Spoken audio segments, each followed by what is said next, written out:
Hi friends, இன்றைக்கி குழந்தைங்களுக்கு ரொம்ப பிடிச்ச முட்டை புலாவும் உருளைக்கிழங்கு 65 பொரியலும் எப்படி பண்ணலான்னு பார்க்கலாம் வாங்க. அது கடாய் வச்சுக்கலாம், எண்ணெய் ஊற்றிக்கலாம், சீரகம் போட்டுக்கலாம், வெங்காயம் பச்சை மிளகாய் போட்டு நல்லா வதங்கினதுக்கப்புறமா தக்காளி சேர்த்துக்கலாம். தக்காளி நல்லா வதங்கினதுக்கப்புறமா பூண்டு சேர்த்துக்கலாம், உப்பு சேர்த்துக்கலாம். நல்லா வதங்கினதுக்கப்புறமா சிக்கன் 65 பொடியும் தனி மிளகாய் தூளும் சேர்த்துக்கலாம், மிளகுத்தூள் சேர்த்துக்கலாம்.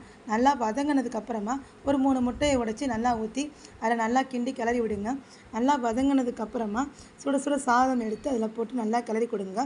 இறக்கும்போது மிளகுத்தூளும் மல்லி இலையும் சேர்த்து நல்லா போட்டு கிளறி எடுத்து கொடுங்க. சூப்பரான ரைஸ் ரெடி ஆயிடுச்சு. இப்போ உருளைக்கிழங்கு 60 பண்ணலாம். உருளைக்கிழங்கு நல்லா கழுவி எடுத்துக்கோங்க. மிளகுத்தூள், தனி மிளகாய்த்தூள், சிக்கன் 65 பொடி, மல்லித்தூள், உப்பு, கார்ன்ஃப்ளவர் மாவு, இது போக பூண்டு, பெருங்காயத்தூள் எல்லாம் சேர்த்து நல்லா பிசைஞ்சு ஒரு 10 நிமிஷம் ஊற வச்சுக்கோங்க. கடாயில் எண்ணெய் ஊற்றி நல்லா காஞ்சதுக்கப்புறம் ஒவ்வொன்றா போட்டு பொரிச்சு எடுங்க.